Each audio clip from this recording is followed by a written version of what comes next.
Okay, so let's jump into another question. And this can apply to all stages of parenting, but oftentimes I think some of the frustrations arise around, preteen stage. And this question had to do with how do we approach parenting when we come from two different walks in a blended family? So having different expectations and how does that work? Well, you have to have agreement. And so that means, if there is a blended family, he has children, she has children, they're all coming together, or whatever the situation is, blended, you still have to come to an agreement that we agree on these things, and stick by those. This is how our house operates. And I know there's some things regarding the law, if you're, there's divorce situation and he has or she has the children part of the time. Yeah. But while you're in that home, there has to be agreement on these things. And again, we can't drill down the details on that because it could, your home's going to be different. Yeah. Your home's going to be different. But you have to have agreement, and it can't be you can't be inconsistent with discipline, with chores, with, we have to be in agreement. And she agrees, I agree. Otherwise, there's going to be, the Bible says a house divided will not stand. Yeah. I mean, it says it very plainly, so you can't be a divided home. I think that it's important to know that agreement sometimes means compromise. If two parents are coming from vastly different places, sometimes our first draft isn't going to be where we want to end up eventually. That's good. But coming to some, even broad, you want success initially because there's a lot of trust building, there's a lot of relationship building coming in the beginning that children really, they need to know that you're on the same page, because we've all experienced it either as a child or as a parent, that kids will try to find the Jenga piece, the weakest link. Where you're not on the same page. Yes. And so even if it's just a few successful agreements, we'll work toward that. Another thing too. Can I throw in? Because this is a really good point. One of the interventions when working with couples on this sort of thing is called the dreams within the conflict. And a lot of times, another book says, yes lives in the land of no.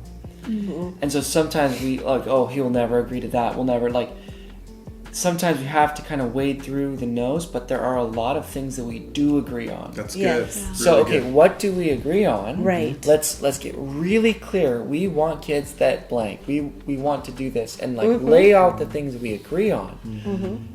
And then we can kind of drill down to the particulars that we still agree on. That's good. Yes. Because oftentimes I get stuck on, I think we should do it this way and this way and this way, and you think this way, and then we just argue that data back and forth. And never make any progress or concession. Right. So maybe if we start with, what is the dream here? What do you want? Why is this so important? What's an unrealized aspect that your heart is so invested in this argument? So we're going toward understanding. Let me understand your world, where you're coming from, why this is. Let me explain my side. Yes. Let's see where we both agree on Find for the the yeses. kids. So we find the yes, and then we work from that yes to the particulars. There you go. Good. By virtue of the fact that you have two families coming together, there is brokenness and there is pain for everyone involved. And so finding that, even if it's just a few commonalities, there's something for everyone to hold on to create this new identity, this new unit.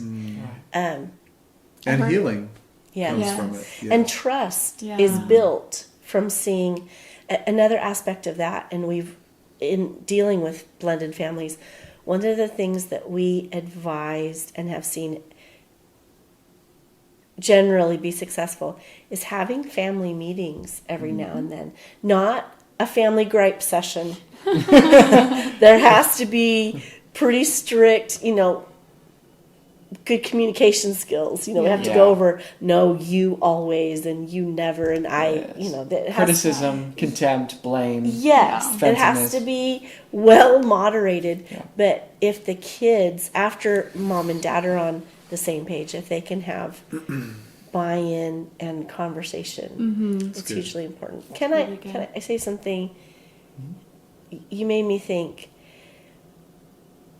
Under all of this, one of the primary conversations that we had and that every family should have, and what you just said a blended family should have, is what is the destination here? What do we want this child when he is old? I can't say I want him to be a nuclear engineer.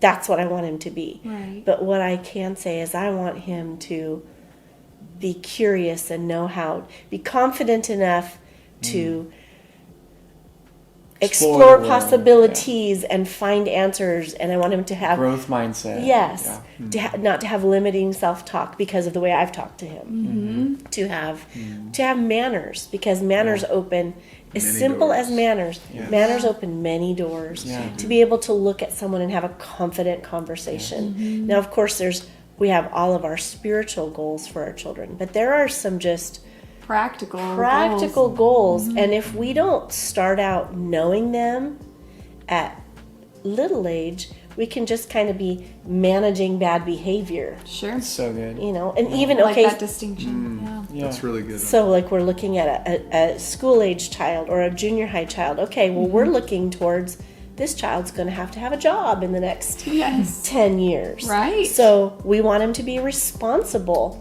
We want to have a good report from a You boss. want to be confident. You want him to be Give confident. them skills. Yes. Character. Exactly. Yeah. And so sometimes I think it's imperative to sit down and have that conversation. And if you're having friction about the how to, sometimes just agreeing on the what we're after is a huge Love it's that. that commonality. Yeah, I love that. For sure.